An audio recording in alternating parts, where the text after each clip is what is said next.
What does it feel like to be the useless son? My mother mocked in front of the entire family. I looked at her calmly and replied, it feels wonderful, because I just stopped paying your rent. She turned pale. My father choked on his food and shouted, rent? What rent?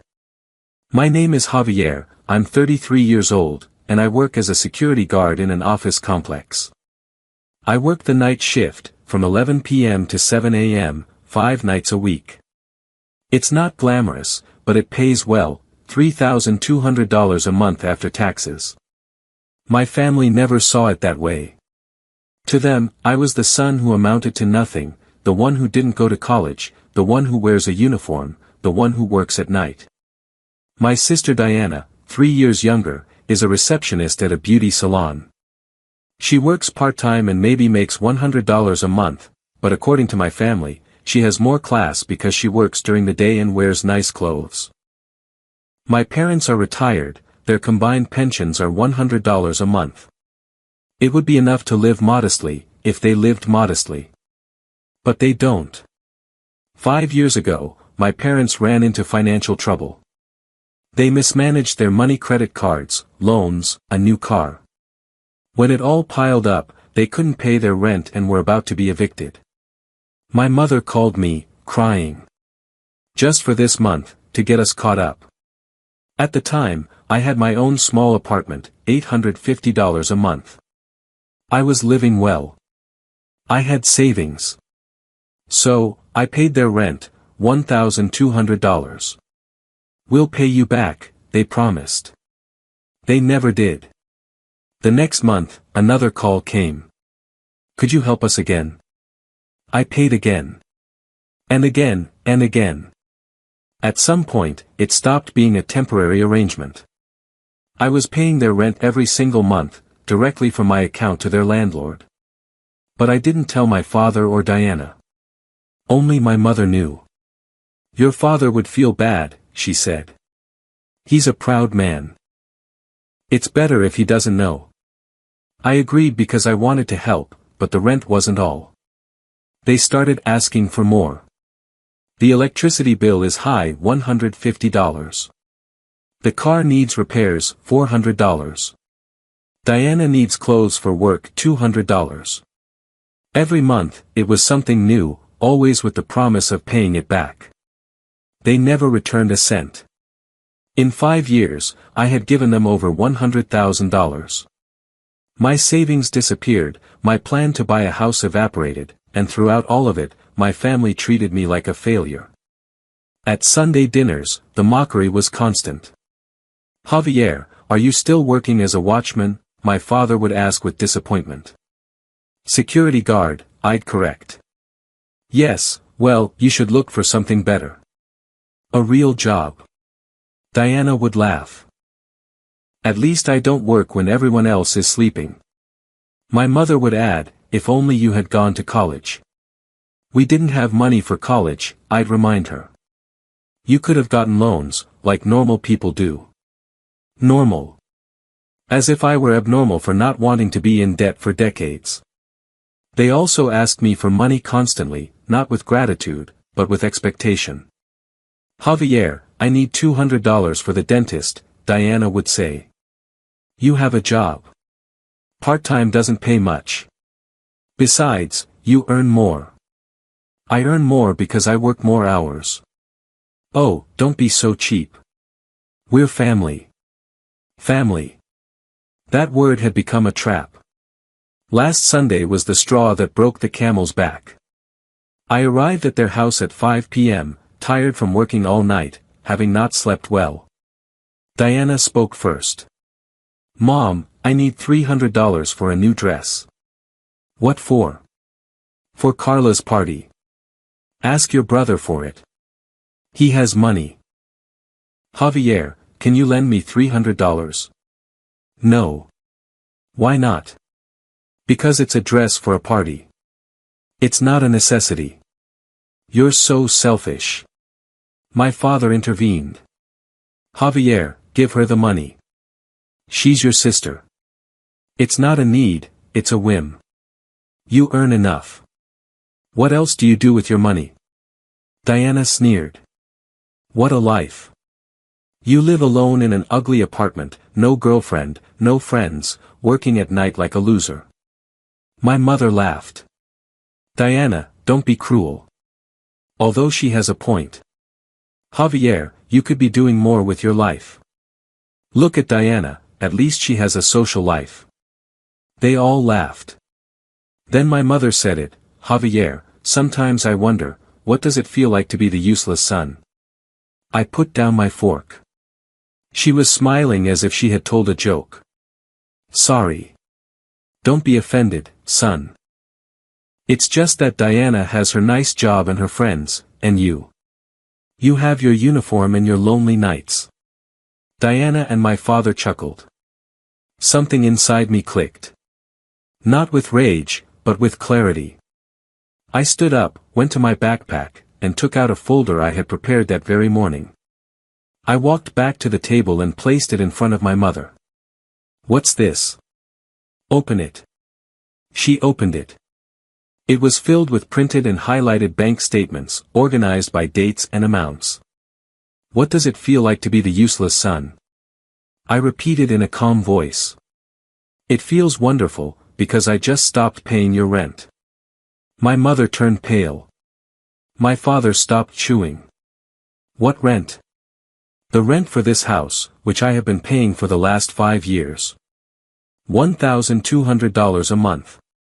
Plus bills, plus emergencies, plus Diana's whims. What are you talking about? My father looked at my mother. What is he saying? My mother stammered, he helped us a little. A little. I opened the folder. Page 1, 5 years of rent payments. Total, $72,000. Page 2, electricity, water, internet. Total, $9,000. Page 3, car repairs, traffic tickets, medical expenses. Total, $12,000. Page 4, clothes, furniture, and electronics for Diana. Total, $8,500. Diana dropped her phone. What? In total, I said, that's $101,500 in 5 years. All of it documented, all of it from my account. My father looked at my mother in shock. He's been paying our rent for 5 years. I was going to tell you. When? When they were about to evict us. My mother started to cry. We needed help. We couldn't afford it. Javier is our son. He should help us. He should help us, I repeated. Not, thank you for helping us. Should, as if it were my obligation while you all treat me like garbage. Diana found her voice. Javier, we didn't know. You didn't know because Mom lied to you. But you took my money without asking questions. Dresses, shoes, your new phone. You asked for it all, and you received it all, without a shred of gratitude. I thought you gave it to me because you wanted to. I wanted to help. But not anymore. I canceled the automatic payments this morning. The rent, the bills, everything. There was total silence. My father spoke first. Son, this is. I didn't know. Well, now you know. And now you can all fend for yourselves. My mother's tears stopped, and her sadness turned to rage. How could you do this to us? We're your family. Exactly. I'm your family, but you treated me like an ATM. We raised you better than to think like that. You raised me to be useful. To give without receiving. To endure mockery while I paid your bills. My father stood up. Javier, I understand you're upset, but you can't just stop paying like this. We have commitments. I have commitments to myself. Commitments I ignored for 5 years because of you. Diana finally exploded. You're a selfish jerk. What are we supposed to do now? Work. Pay your own bills. Like normal adults do. I don't earn enough. Then get a full-time job. Like me. I can't work at night. I have a social life. And I have an empty bank account. Choices. I stood up and collected my folder. I am no longer your bank. I am no longer your solution. And I am no longer your useless son who pays for everything while you treat him like dirt. My mother tried to grab my arm. Javier, please. It's over. I left. I didn't shout, I didn't slam the door. I just left. My phone exploded that night. Calls, messages from the family group chat I had silenced. My mother, Javier, please, let's talk. You can't do this. Diana, you're a horrible brother. I wish you were never born. My father, son, your mother is devastated. Is this what you want? I didn't answer a single one. The following days were intense. Messages every hour. Pleading, threats, emotional manipulation.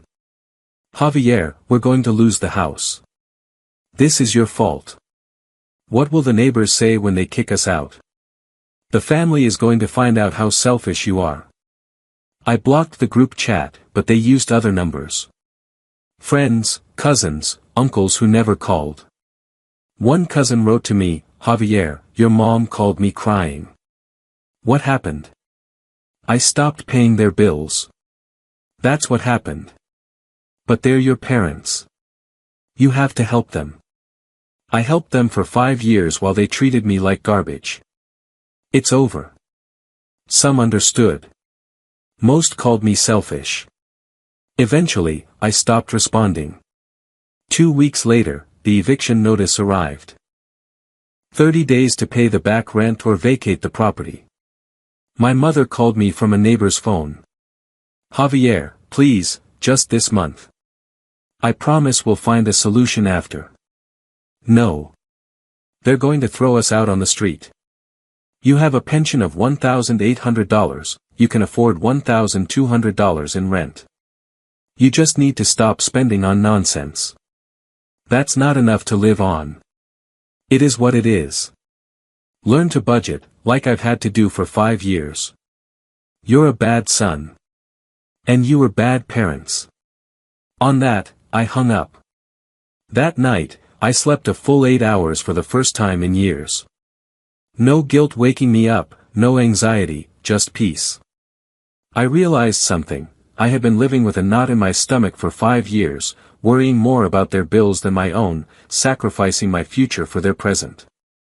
And they never valued it. They never said thank you. They just demanded more while calling me useless. 3 weeks later, my cousin Carlos, one of the few who hadn't judged me, messaged me. Javier, your parents sold the new TV they bought 6 months ago and some furniture. They're asking for help at church with the rent. Good. Let them learn. Diana got more shifts at the cafe. She's working almost full-time now. Better for her. Maybe she'll learn the value of money. Your mom is telling everyone you're a monster, that you abandoned them. My mom can say whatever she wants. I know the truth, and I have the receipts to prove it. Are you okay? Better than ever. I sleep well. I pay my own rent on time. I have money in my savings account for the first time in 5 years. I'm okay. I'm glad to hear that. A month after the eviction notice, they paid the rent. I don't know exactly how. I didn't ask. But they paid and avoided eviction. Diana sent me a short message, I got a full-time job at an office. I'm covering my share of the bills. I hope you're happy. I didn't reply, but yes, I was happier than I had been in years. 2 months later, my father showed up at my work at 2 a.m., in the lobby of the building I guard. Dad? What are you doing here?